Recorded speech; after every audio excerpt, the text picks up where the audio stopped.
दोस्तों, संत कबीर नगर का इतिहास सिर्फ कबीर के दोहों तक सीमित नहीं है। यहाँ की धरती पर एक और शख्स ने इंसानियत और कौमी एकता की ऐसी इमारत खड़ी की थी जिसकी मिसाल आज भी दी जाती है। ये कहानी है काजी खलील उर रहमान की। मुगल बादशाह औरंगजेब उनकी बुद्धिमत्ता से इतने प्रभावित हुए कि उन्हें गोरखपुर परिक्षेत्र का चकलेदार और काजी नियुक्त कर दिया। यहीं से उन्होंने गोरखपुर और बस्ती के बीच बसाया खलीलाबाद कस्बा, जो सर्वधर्म संभाव का प्रतीक बन गया। सन 1737 में उन्होंने बनवाया शाही किला, जहां मस्जिद भी बनी, मंदिर भी, 9 किलोमीटर लंबी और 15 फीट चौड़ी शाही सुरंग भी, जो मगहर की जामा मस्जिद से सीधे किले तक जाती थी। इसी रास्ते से वह अपनी टमटम पर बैठकर किले में आते और फरियादियों को इंसाफ देते। खलील उर रहमान संत कबीर की शिक्षा से गहराई तक प्रभावित थे। उन्होंने धर्म और जाति से ऊपर उठकर इंसानियत की सेवा की। इतना ही नहीं, मथुरा जाकर मंदिरों में दर्शन भी किए और शाही किले के अंदर हिंदू मंदिर का निर्माण भी कराया। उनकी सोच साफ थी, धर्म इंसान को जोड़ता है, बांटता नहीं। लेकिन अफसोस, वो शाही किला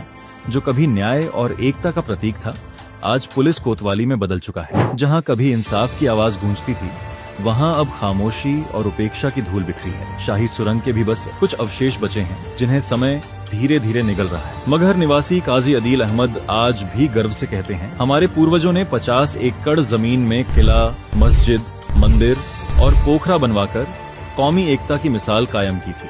लेकिन आज जरूरत है कि सरकार इसे राष्ट्रीय स्मारक का दर्जा दे और इसे पर्यटन स्थल के रूप में विकसित करे। दोस्तों, सोचिए, अगर कबीर की निर्वाण स्थली और काजी खलील उर रहमान का शाही किला मिलकर विश्व पर्यटन के नक्शे पर उभरे, तो संत कबीर नगर का नाम सिर्फ हिंदुस्तान ही नहीं बल्कि पूरी दुनिया में गूंज सकता है। लेकिन सवाल है, क्या हम इस गौरवशाली धरोहर को बचा पाएंगे या इसे यूं ही इतिहास की धूल में खो जाने देंगे? ये किला सिर्फ ईंट पत्थरों की इमारत नहीं है, ये हमारी गंगा जमुनी तहजीब, हमारी साझा विरासत और हमारी पहचान है।